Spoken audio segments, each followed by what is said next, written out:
every day. Here we go. Let's make it a good day. Every day. We do it our own way. Sing it out every day. Yeah, let's make it a good day. Every day. Oh, no matter what they say. Oh, yeah, yeah. Now, here's Jason.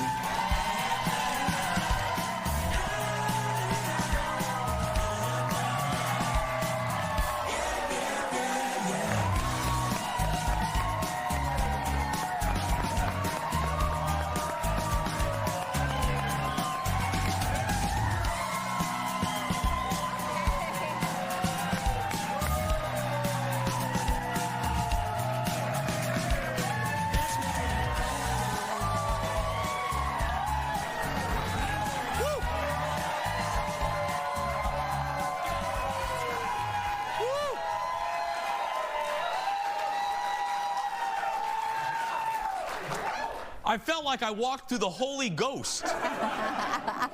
Something is real. This is real damn bright. Look at that. Oh, Lord. Hi, everybody. Welcome to the show. How y'all doing? You good? Oh, there's going to be a meeting. Anyway, first up, yet another reason why you'll probably never, ever, ever try scuba diving. Now, Jeff picked this story for the monologue because he knows how much I hate sharks. This is out of the Maldives. Look at this. A group of divers surrounded by sharks on all sides of them. Yeah, look at that. Look at it. It ain't just one of them. It's like 50 of them. The location is known for its, quote, abundance of tiger sharks. Yeah. Then why are you there? The scuba instructor says there's no reason to, there's no reason to worry. There's no reason to worry about the sharks. They're not aggressive, he said. They're just curious.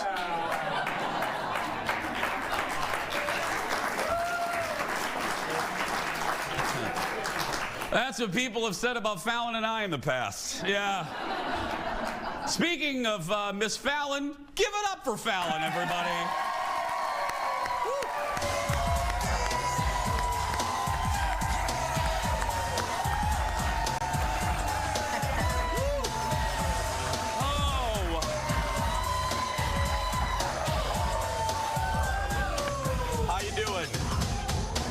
Good. Yes, I am as well. I would never know. First of all, I think I did snorkeling like once and that didn't even pan out for me. I kept like taking on the water and it was like, it was a bad experience. And then they were like, you can't touch the turtles. And I was like, yeah, that makes sense. So I don't even have a photo to prove I went snorkeling with turtles. I am kind of with you. On my honeymoon, we went to Maui and we went to the Molokini crater. And we're there, and we're in the crater, and I'll never forget, I don't like dark water, I don't like sharks, I don't like nature, and I got ready. Okay. And I got ready to go into this crater, and I'll never forget this. The boat captain said this. They get on an intercom, and they go, okay, welcome to the Snorkel 4. We're going to let you out right here. You can snorkel. And just on the other side of the crater, that's where the hammerhead sharks hang out. And I thought, well, why are we by the townie bar for the sharks, you know? Exactly. Why are you putting us here? My friend Angel says this, and I love the phrase, I don't pay for danger. You know what I mean? I know. Yeah. Okay, I have an impromptu, a very quick best thing ever. It's what we do on our show. It's our version of Oprah's favorite things. I have a quick one. I was in our second home of Orlando over the weekend. Hello to our Orlando station. Hi, everybody there. They're so supportive. Anyway, we're there at Disney. But forget that. I have a best thing ever, and I brought it to the staff. And this is also, it started in another one of our Jason Show stations. It started in Chicago, and I'm talking about Summer House. It's a great restaurant, but more than the food, girl, they have a cookie bar. Director, roll it. Here's the shot of the cookie bar, and it's literally what you think it is. It's a bar of cookies right there. Look at that. And they make them homemade right there. I know a lot of places say, oh, we make them from scratch. No, they make them right. Look at that peanut butter one. They have almond and pineapple and coconut and sprinkle and sea salt chocolate chip. Well, I brought them for the crew today. I brought a whole bunch, put them in. I had one extra bag, and I looked at the Delta flight attendant, and I go, this is for my crew. Could you please let me on the plane? And she was very nice, and she let me on. But yeah, how were they? So good. I mean, I'm a cookie fan, as you can tell. And so I was waiting for them to arrive today, more so than you. I was excited to see you after the weekend, but I really wanted to see the cookies you were bringing. Yeah, I missed you too. Yeah. So anyway, delightful. I missed you too. Yeah. I got you the cake batter one. Whatever that was. Whatever that was. Thank you, audience. That was it. But anyway, if you're in Chicago or you go to Orlando, go to Disney Springs, go to Summer House. It's the best thing ever. You know what else is the best thing ever? Our hot dish. Roll it. Here we go. Woo!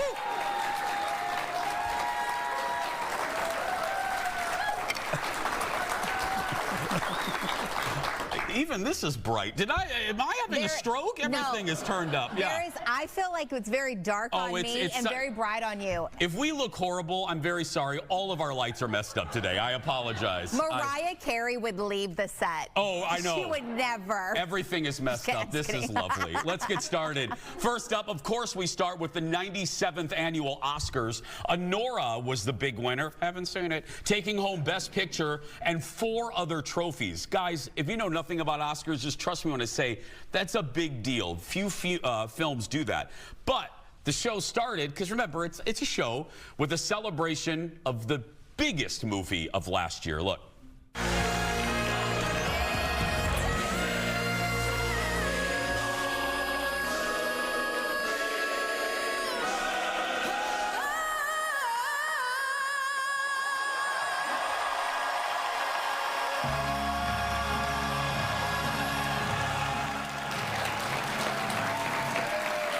Just amazing.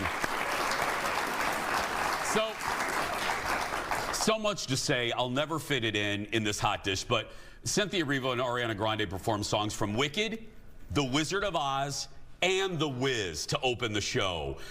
Conan O'Brien hosted for the first time, and look, and before we roll this is one of the things I want to say. They had a lot of things to accomplish. They had a lot of things that the producers and Conan needed to accomplish, needed to check off the list, needed to do. And that's hard, because how do you put all these pieces together in a way that flows? They had to acknowledge LA and what happened with the wildfires. They had to acknowledge the movies, and they had to acknowledge some of the hot topics in his monologue. Look at this.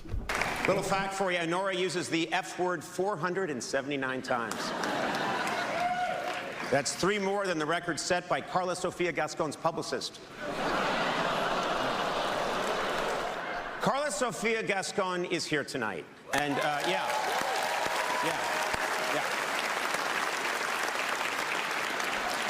And Carla, if you are going to tweet about the Oscars, remember, my name is Jimmy Kimmel.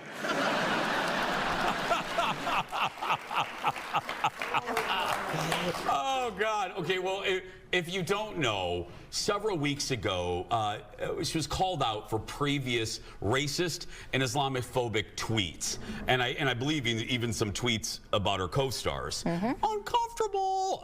Yeah. But again, I haven't seen anybody criticize Conan for that. But even if they did, sit down, because you have to. Conan has to acknowledge the gold-plated elephant in the room, and he did it perfectly. And yeah. Perfectly, yeah.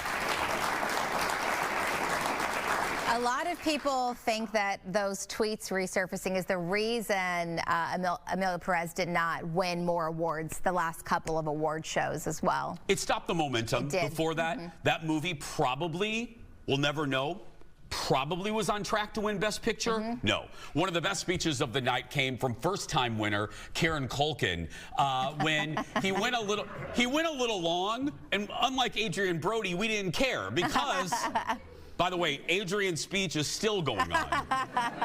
If you turn on ABC right now, he's still talking, but Kieran went on long, but we didn't care because listen to the story about his wife. After the show, we're walking through a parking lot. She's holding the Emmy. We're trying to find our car. Emily, you were there, so you're a witness. And she goes, "Oh, God, I did say that. I guess I owe you a third kid." And I turned to her and I said, "Really, I want 4. And she turned to me. I swear to God this happened. It was just over a year ago. She said, "I will give you 4 when you win an Oscar."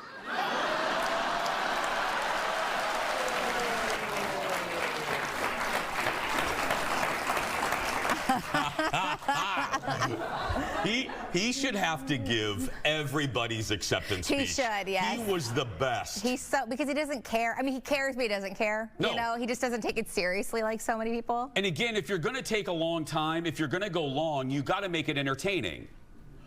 Or you're Adrian Brody. Adrian Brody won his second Best Actor Oscar last night. He's being called out for his acceptance speech that lasted more than 5 minutes. This is no joke, dear TV friends. I watched the Oscars on a plane. I got off, and I'm really not kidding. My better half looked at me and he goes, "Jace, I know you have to watch it for the shows. Put an AirPod in and watch it as we're walking to baggage claim." Adrian Brody's speech started when I hit the jetway at MSP. He talked until I was in my car. I am not kidding. I was at the parking garage at our airport, and he wasn't even done yet. Yeah. And he had some good things to say. He had important things to say. But Jerry Seinfeld always say, if you stay too long, it basically ruins everything that came before. The only big surprise of the night came in the Best Actress race. Honora's Mikey Madison won, beating out expected winner Demi Moore. Look, I'm happy for her, but she's going to have like 80 years to win. Demi should have won. Demi really should have won last night. I really felt like the Academy was kind of ghosting her. Like, come on, let's go on a date. Psych! You know, and then she comes, she gets dressed up. She actually was, to me, one of the best dressed, and then they don't give it to her. I know. I felt bad. Speaking of best dressed, I did think last night was like some of the best outfits I've ever seen, where I consistently liked almost everything, and that rarely happens. Yeah. You know, me, you know, a fashion critic and all, just really has a lot of opinions, and I was very impressed. I think you look beautiful. Thank you. There we go. I do. Yeah. You as well. Beautiful new tie. Thank you. I was waiting for that. We're going to take a break. Lots more to come. But first, we will be, well, not first. Just roll the break. We'll be right back. What am I saying? Back in a moment. That light keeps... We took 800 smartphones, glued them all together, and made one giant smartphone. How do you hold it? You don't. The building holds it. Wait, how do I start it? We start the movie for you. You just sit back, relax, and enjoy a tub of unregulated substances. Hey, they got ropes out there. You're gonna have to put that back. Cinema Streams. Wait, isn't this just a movie theater? Cinema Streams is a trademark of Conan O'Brien in partnership with the Sackler family and the Kingdom of Saudi Arabia. Tell them Marty sent you. A great bit. A great bit from Conan. And I love the set, too. I was telling you, I notice everything. Again, the Jesus lights behind me. That was more from the Sunday night's 97th annual Oscars. Welcome back. Just a few more Oscar moments to talk about. During his monologue, Conan thought of a new way to keep people from talking too long in their acceptance speeches. He said actor John Lithgow would give them a disappointing look from the crowd. Oh, God. Yeah. Jeff, can we cue that up for our show, too? Yeah. Like right about now, actually. It wouldn't work, yeah. It would just be the whole hour. Yeah. Conan did, I'm such a nerd, I know all this stuff in my head. Conan did something similar. He hosted the Emmys. I've referenced this a few times. I think it's really one of the best, all-time best award show bits. He brought out the late, great Bob Newhart and put him in a water tank. And he said every time a star went long, the water would fill. And if it got filled, they would drown Bob Newhart at the end. Yeah, it was a great bit. It was so good. Another moment I loved. I say this too. If I was an Oscar producer, I would do more reunions. Look at this. From The Color Purple, Oprah Winfrey and Whoopi Goldberg on stage together. Yeah, honoring Quincy Jones and introducing a performance of Ease On Down the Road by Queen Latifah. If you do not know, if you're a youngin' out there, Oprah and Whoopi did their first movie together, and Quincy Jones produced, Steven Spielberg directed A Color Purple. That was why they were there. It started Oprah's friendship, Whoopi's friendship with the late, great Quincy Jones. I still think, you talk about Oscar snubs that still upset me. The fact that that movie did not win, it was nominated, didn't win a single Oscars, I think it's such a, that movie in retrospect is far more beloved than any of the crap that won that year. Yeah. Not all of it was crap, but anyway. Right. Yeah, yeah. It was good seeing them together, though. Yeah, I mean, also Whoopi's looking good.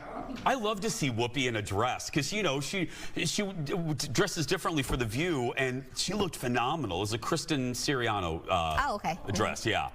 It wasn't all smooth sailing for the Oscars, though, especially if you streamed the show on Hulu.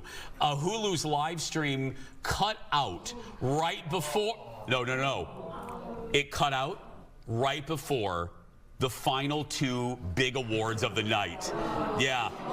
That wasn't just it. I mean, it wouldn't even work to start. I couldn't get it to load. Jake thought he forgot to pay the bill. He was like, he's like, why do I have to put my information in every time we use this? And I'm trying it on my phone. I'm like, it's not working here either. No. And so I did what I always do and watched it on someone's TikTok live. Yeah. It's like, gosh. Colin was watching it from the plane on Hulu.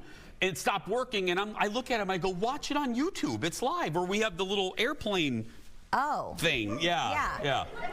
Now, the issue is likely because the show went beyond the expected 3.5 hours, and Hulu may have only planned for that length of the broadcast. Oh, my gosh. Girl, it's 2025.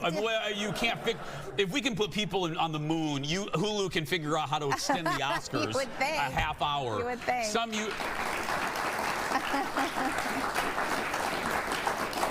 Some users also reported issues with Hulu, like Fallon said, when the show, you weren't alone when the show started. No, I had to sit there and watch some guy. This is how it works on TikTok Live. First of all, they're not really supposed to show the show, so I found one girl who was like, we're talking about nails, and she kept fake doing her nails so that she could show it. And then there was another guy, and he just puts his face in the screen, and then his tripod broke. Guys, I was going through it last night trying to watch this. I was like, I just want to see Ariana and Cynthia do Wicked. I know. Come on. I know, you're just trying. It was rough, yeah. Next to the dish, a new twist on the Golden Girls. That's how people are describing the new comedy called Mid-Century Modern. We're getting our first look at the show, and it ran, actually, the first look during the Oscars. It stars, look at this cast, Matthew Bomer, the great Nathan Lane, and sadly, the late Linda Lavin. Look at this. Hear me out. You'll both move in with me, like a family. What's going on here? We're interviewing the new housekeeper. It's been a minute since we've been out in the wild. Might take some time. We have all weekend to find. Be back at the house like a white man hailing a cab. This friendship is my love story. Yes, it's sexless and annoying, but what long-lasting love story is it?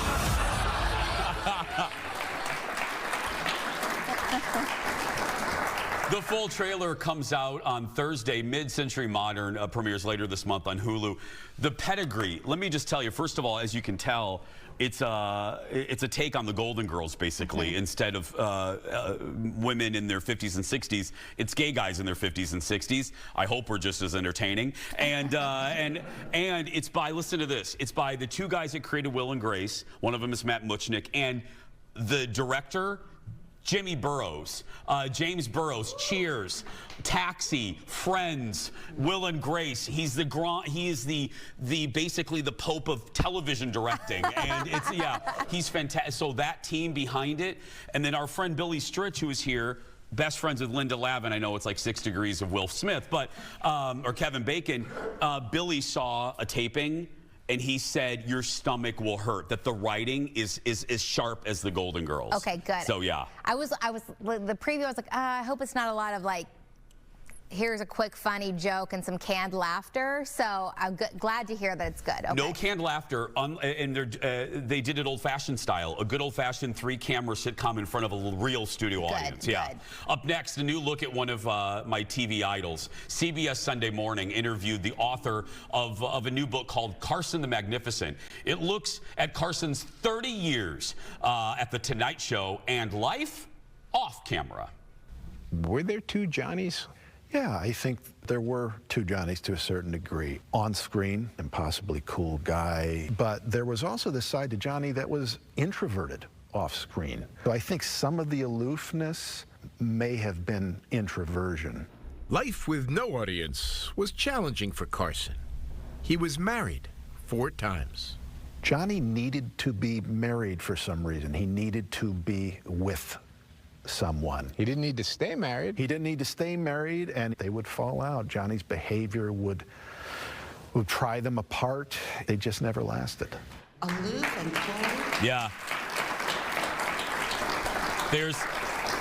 There's Diane Cannon. I'll talk about her in just a second here, but I've read, if you watch the show, you know that I kind of have like a broadcasting North Star, and I'm adding Conan to that now, but it's Letterman, Oprah, and then Johnny. I grew up recording Johnny's monologue with a tape recorder and then going outside at 8 years old to perform it on a rock, you know, for like raccoons and things. But anyway, but everyone, you know, everyone that's ever talked about Johnny said there was one persona on camera, and then he was very, they would refer to him as aloof, but really what it was, and you and I have had this talk about what we're like here, and it wasn't aloofness, it actually was shyness, and he was an introvert, and he always described it as this. He could do this all day long, because it seems like an irony that you can have a job like this, but Johnny said, if you take him out of this and put him at a cocktail party, he's out of control. He's not in control of the situation. Here, you're behind a desk and you're in control of the conversation. And I can relate to that. You and I both talk about it, where I get the longer I do this job, the more introverted I've become. Yeah, I would never describe myself as shy, but introverted is the word that I would use. If I am in a public setting and I have to like be on, if you will, I can. That's not hard for me to do, but I typically am not. I cling to the shadows. I just am like, my husband's he's always like, ew, do you like people? And I'm like, I do. Yeah. I do. I just am like, yeah. When you do this it's just, I'm not good at, after like, hi, how are you? What do you say? I don't know. Anyway, as I mentioned, actress Diane Cannon also talked to CBS about, this was so sweet, her lasting love of Johnny. Look at this. How do I describe a relationship where you're so intimate with somebody and yet you haven't been intimate physically? We were closer than that.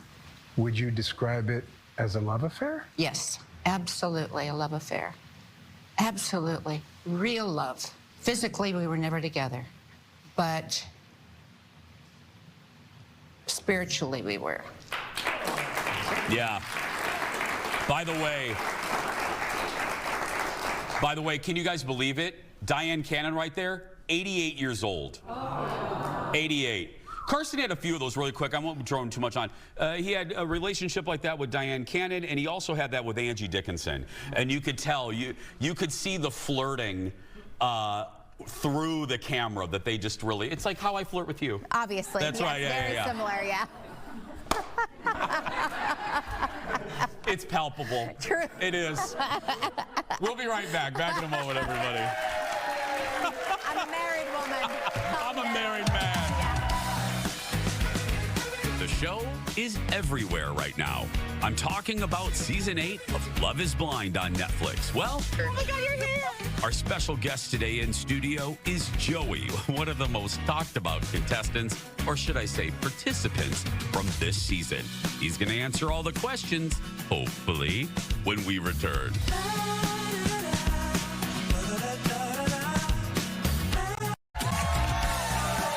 Welcome back, everybody.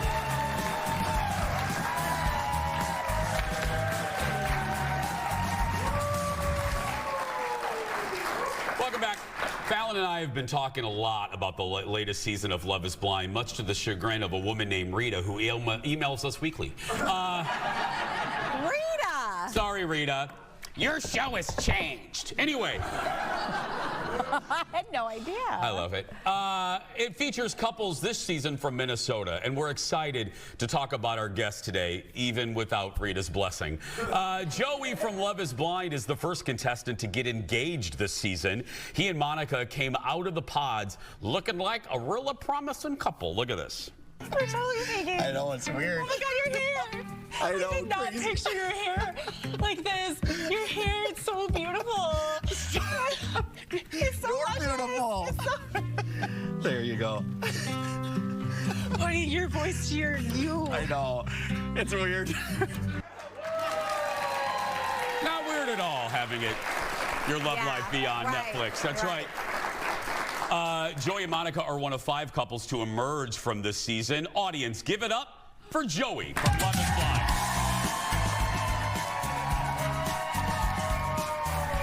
Welcome to the show, buddy. Hey, Fallon. How's it going?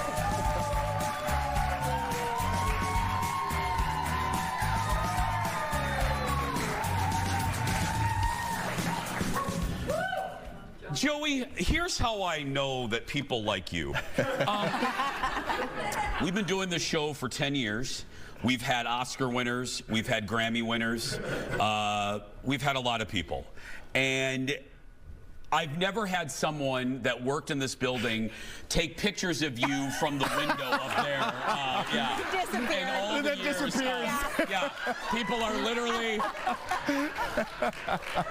employees of our building right there. Yeah.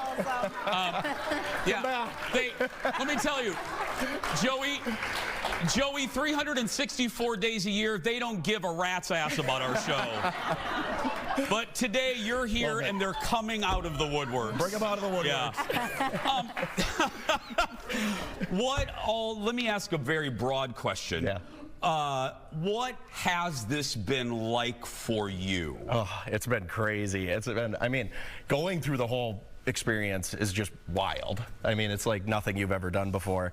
And then after, too, I mean, more recently, I went out to meet one of my friends at the bar just to go say hi. It was his birthday. And the amount of people that recognize you is crazy. I'm like, and I've never been involved with like social media or anything like that before. And now recently, my sisters have had to teach me how to post on Instagram. Going out and people just coming up to me and taking pictures, it's been wild, but so fun. So fun. Yeah. Fallon. What is it like being the most emotionally secure and intelligent man on Love is Blind? Oh, I appreciate that. I appreciate that. Because I feel like season after season, we see a lot of men who say they're ready to get married, but they're emotionally immature, and you are the opposite. What is that like? Yeah. I honestly owe it all to my sister. Oh. She is like, I learned a lot. She had cerebral palsy. I learned so much from her. And like growing up with someone that doesn't know how to speak, you learn how to communicate very well and communicate with others very well. So I owe it all to her. Yeah. Oh my God. Yeah. No, see what I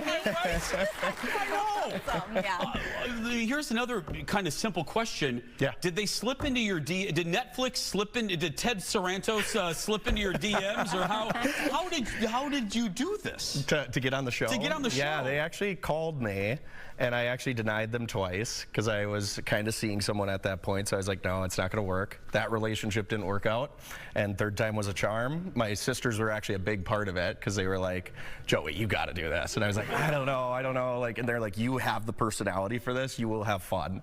And so I was like, all right, I'll give it a shot. I reached back out to them, and here I am. Here you are. Here I am. Now, the majority of the episodes are out. Yep. My question is, because I think Jason's a little behind, but I binged. I'm a little behind, yeah. I binged this weekend. I'm sorry. I know. Joey, I knew you were coming on, but I was at Disney, and I'm sorry. Mickey Mouse. Oh, come on. No excuse. I know. But watching it back, you actually know these people very well. Yes. Who do you think is getting the worst edit? Well, I think that's. I think we know who's getting the worst. showing on it. Dave. No, tell me. Dave is looking real bad to America, yeah. And it is tough. It's tough to like watch that because I know these people very personally, and especially like the guys hanging out in the lounge together. Like Dave, I helped him a lot in like a lot of his relationship and choosing Lauren. So it is tough to see and tough to see that happen. Well, so. let me piggyback off Fallon's great question. Who is, okay, not so much edit, who is perceived way differently on social media than the person you know? Who is the where is the biggest difference between reality and what social media is saying about that person? I would honestly say Taylor, because Taylor is just this like really fun, genuine, and energetic and funny person, and I feel like right off the bat that she kind of took like a lot of hit with like the Instagram stuff and that, and she's just a great person, and so is Danny. Those two, I love them. Yeah. Who's the worst? Took the hit. I love everyone, Jason. We already covered that he is emotionally intelligent. I'm not going into commercial until you answer that question. All right, we're going to be here a while. I'm kidding.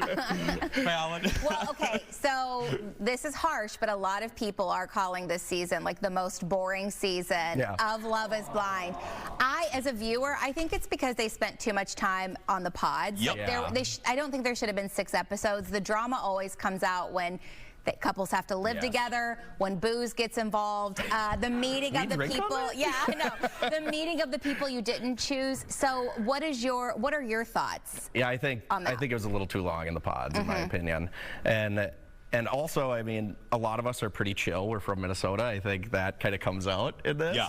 But the thing that's like the reverse of that, I do think it shows like very genuine people. Agreed. I do think it shows like very real relationships. And rather than diving into drama all the time, you actually kind of see real relationships play out, which They're I think is very cool. People are mistaking bland for just basic goodness, just kindness and normalcy. Yeah. More with Joey when we come back. Back in a moment. You're great, man. Thank you for Joey from Love is Blind on Netflix is our guest today. You can catch up right now. All the episodes are available.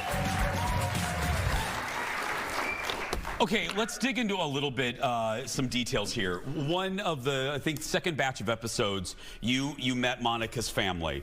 And how do I put this? Monica's sister initially was... friendly. Monica's sister was apprehensive. Yes. That is uncomfortable enough to do without Netflix cameras in your face. What was that like for you, a normal guy going through that with cameras? Yeah, that was tough. It was a hard situation, and especially for me, like family is very important to me. I'm very close with my sisters. One of the reasons we connected so well in the pods was because she was close with her sister, I was close with my sister. When I got there, I was like, wow, this dynamic is very different. And so I was like, I just kind of flowed with it and did the best I could, just kind of processed it and analyzed it as I was there. And then that's when you see me kind of later bring up the conversation later in the episode. And it was tough at first. So it was tough. But the fam jam was fun. Yeah, it was a good time. That's what I was laughing the most, is because you were being so emotionally mature and you're folding your underwear. Yeah. It was like the perfect fold, by the way. I feel like you worked at like I got Old so Navy many back in the comments on day. that. I got so many comments on that. They're like, we just want to see him fold his shorts. We were actually going to do a game today with it, but we didn't want the FCC to shut us down. But Now that you're on social media, people love an ASMR thing. You could just slowly fold your underwear and make money. We have to talk about the accent. Everyone does dub you as the strongest Minnesotan accent. Really? No way. But you were like, I didn't think it was that bad, and then you watched it back. Yeah, and then I watched it back, and I was like, oh, that is bad. Do you hear it? Now when I'm watching, Really? But when I'm talking, I don't hear it. I think I just sound normal. I didn't know. Wait, because were you the one to bring up Costco? No, that was Tom. Okay, now see, I loved that comment. That's way more than you. I mean, that's so I live across from the Costco. I mean, you know, yeah. Oh, that was the best. Are you having watch parties? Are you still watching them with people when they come out? I have had a few watch parties. Yeah, they're fun. Uncomfortable? Yeah. It was actually fun because I watched the episodes before, so I knew what was coming, and then I would go watch with them, so then we could just like all talk and intermingle. It made it a lot more fun. A lot more easy, yeah. Okay, everyone points out you wear this bracelet through the whole show. What does this mean? Yeah, so this bracelet is super significant to me. So I created this bracelet after my sister passed away. And so she had cerebral palsy, as I kind of said before, very, very important person in my life, kind of has taught me everything and taught me kind of just my general chill personality and then enjoying every moment. And so made this, I've worn it ever since. And so when I gave this gift, because you exchange gifts in the pods to kind of like before you propose. And so I gave this, I had an extra one that I gave to Monica. So that was like extremely sentimental to me. Oh my goodness. Yeah. God, I think we love you.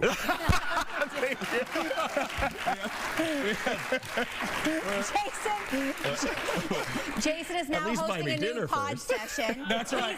He's on one side, you're on the other. He hopes you pick him. That's right. More with Joey right after this. Back in a moment.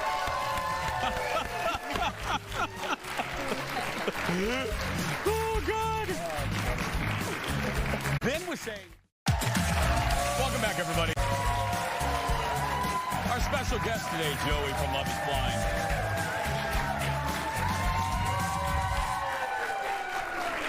I want to pick up on just an emotional thread and connect it to another one. Bravo to you, my friend. I think, you know, anytime you can use a goofy show, whether it's this one or Love is Blind, to shine a light on things. And what has been the reaction? You've been very real. You've been very open about OCD. What has been the reaction? That has been really cool. Like, I didn't think that conversation would resonate with so many people. And I've gotten hundreds and hundreds of DMs about that. Just like people being like, thank you for bringing that up in a way that can be related to. And then just them saying like, I've struggled with this. Just hearing you say that brings me to kind of look forward to other things that could help me with this in the future. Like bringing up the exposure therapy was just huge. And I didn't expect that. Because people just want to look inside the box, the TV, and see something that reflects them. And if they see you, and OCD isn't, if it's talked about, it's sometimes used as a punchline or a vehicle for a joke. The fact that you, I hate the word normal, but you normalized it. Did you have to think about that, or did it just come natural? No, that just came, it was part of my life. So it's, when I'm speaking genuinely like that, it just kind of naturally flows. I didn't have to think about it because I've grown up with it so long that it's just you. It's just me. I know you guys already, well, I guess am I supposed to know? You already filmed you didn't tell me this, the reunion, right?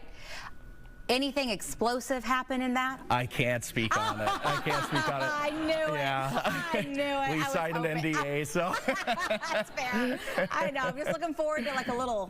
Little. I wish I could. Yeah, I gotcha. I figured. Anything fun happened during it? I mean, everything's fun. Okay, good attitude. Yes. Anybody cry during it? I mean, I'm gonna let you decide on that. Okay, thank you, Joey. I don't want to get you in trouble with Netflix. I point this out sometimes to guests when something's funny. So Fallon and I get these cards that Bjorn or Jeff do, and little bullet points just in case a guest isn't like you, and you know we don't have natural conversation. One of the bullet points about you on this, may I just read this? Yes. Ask him about his love for the sound of music. Oh man, there's an awesome scene in there that they don't show. Okay, but the Sound of Music plays into when I was homeschooled. I would go over to my grandmother's house on my dad's side, and she had narcolepsy, so she would actually fall asleep periodically, and when she would get up, she would restart the Sound of Music. And so we would be constantly playing. Can I laugh at that a little absolutely. bit? Okay, No, absolutely. I want to be respectful. It's a family joke.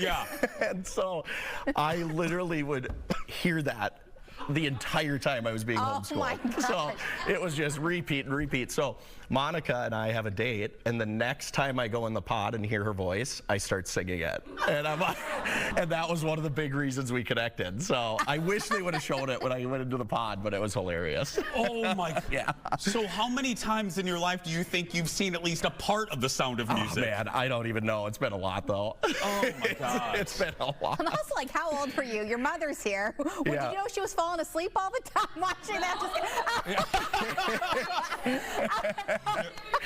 Yeah. Look, Joe, look at what someone did. Look at that. Oh, yeah. Someone superimposed you. That was my sister. Was that your sister that did that? Oh. Before we had to go, looking back now, you know, you're on the other end of it. The reunion hasn't aired, blah, blah, blah. Would you do it again? Yeah. It was, knowing what you know now. Yeah, it was such a fun experience. Really? And it really, like, in my opinion, really gets you to be vulnerable and grow in that. And then being able to, like, watch that back is so cool. That's like an experience you'll never have in your life. And I think no matter, like, just the relationships I've gotten with it and friendships have been amazing. So it's really cool. How hard was it to keep it a secret for an entire year? Oh man, that is so hard. It is so difficult. I'm sure. That's Yeah. like I'm like, these people, if anyone gets married, they just don't get to post their wedding Nothing. photos or wear a wedding ring for an entire year. That's you can't crazy. even even have one post with each other at all. That's so crazy. Yeah. Was like, so mom didn't even know. You couldn't. You No. I couldn't tell her because nothing? My mom likes to post a lot on Facebook.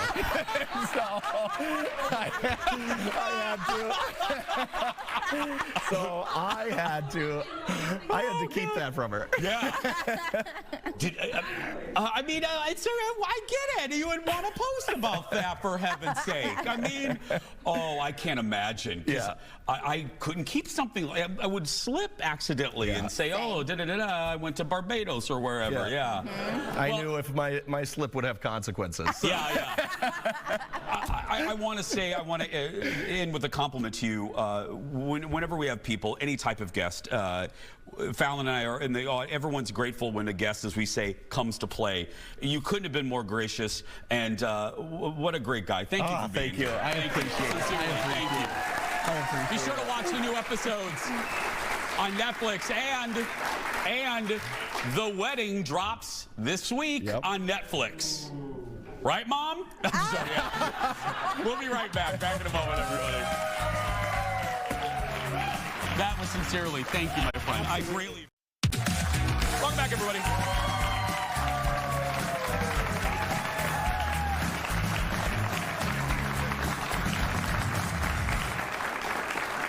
Hey, welcome back. Thanks to everyone, especially today, who joined us in our studio audience. 4 days ago, we just had a gopher that was going to be here. And this lady right here, that was it, yeah. We want you to be a part of the fun. There are openings left for this week and the rest of March. Tickets are completely free. You're in by 9:30 Central. You're out by around 11:15 Central. Head to eventbrite.com, search The Jason Show, or just get the Eventbrite app. We'll be right back.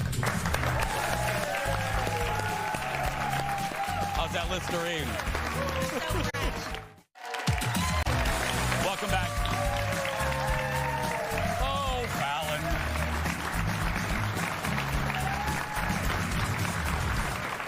In the minute or so we want back, if any of the Netflix lawyers are watching, just know Joey's mama didn't say a word. Yeah. She's like Fort Knox. She's everything. We tried to wrestle some secrets out of her. She wouldn't say anything. She actually kicked me. So if anybody's watching, don't worry. She didn't say anything. We tried, didn't we, Fallon? You came in hot. Oh. Like the camera had barely stopped rolling, and you're like, you. Yeah. Well, no, I heard Joey leave the audience, and I heard the door of the studio. The minute the door closed, I looked at her and go, Joey's gone. Tell us everything. But she didn't. Well, she had her people around her too, being like, don't say a word. Did you hear? I heard that too. Everyone was muzzling her. Someone told her, don't say it, don't talk to him. Tomorrow on the show, don't miss my conversation with Katy Perry, my interview with Katy as she launches her brand new tour. Plus, Christopher Straub is back helping parents revamp their kids' clothing. That's tomorrow. But right now, that's going to do it for us. Thanks to this audience and thanks to you. If you're watching and you're a kid that's being bullied, you go out there and be yourself because nobody can tell you you're doing it wrong. Have a great day, everybody.